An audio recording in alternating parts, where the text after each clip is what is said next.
ginawa mo na eh? Turon. Turon. Sarap gabi. yun eh. Turon sa gabi. Luto siya ng turon. Pati ano, banana Q. Ganyan pala maghiwa niyan. Kung akala mo di alam no? Kahit naman anong trip mo din. Ayan. Kasi ikaw lang din. Ay, hindi pa. Dadalhin pala ito sa school ni Gabe.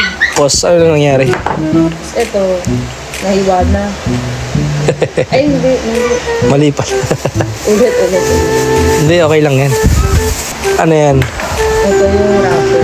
Oh, meron pang ano. Pizza to ah. Lumpia wrapper. Pwede ba dyan gift wrapper? Ito naman. Hati mo sa gitna. Pag hiwa-hiwalay ko na kami. Para mata.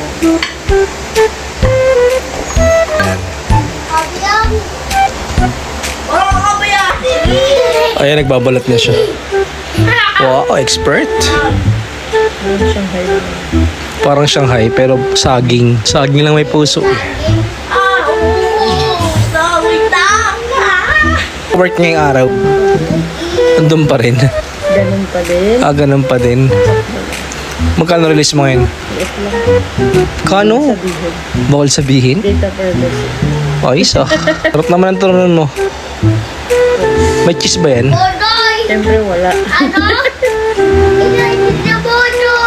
Pwede. Tapos i-stick ko. Pwede naman. Bukas na piprito yan umaga. Para mainit-init pa. Ilan ba yung lumpia wrapper mo? Siyam lang. Oo. Tapos 18. O di bali 17 lang.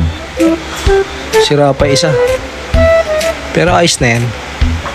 Paano pag prinito yan bukas? Ano gagawin? bukas, painitin mo muna yung mantika. Tapos, initin mo yung asukal doon.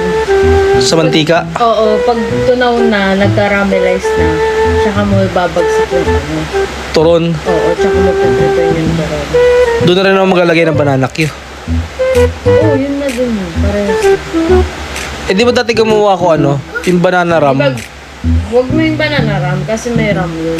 Hindi, I mean yung pwedeng asukal lang, parang arnibal. Tapos dumalulutuin yung ano, turon. Gagawa.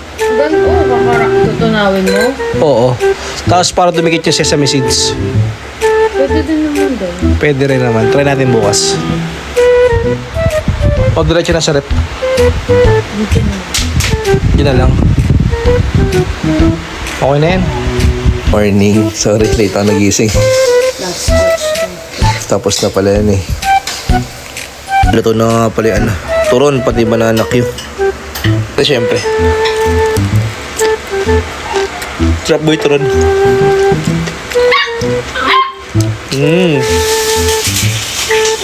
Yan na, magsa 7 o'clock na pala. Ba? Babay ka na. Bye-bye.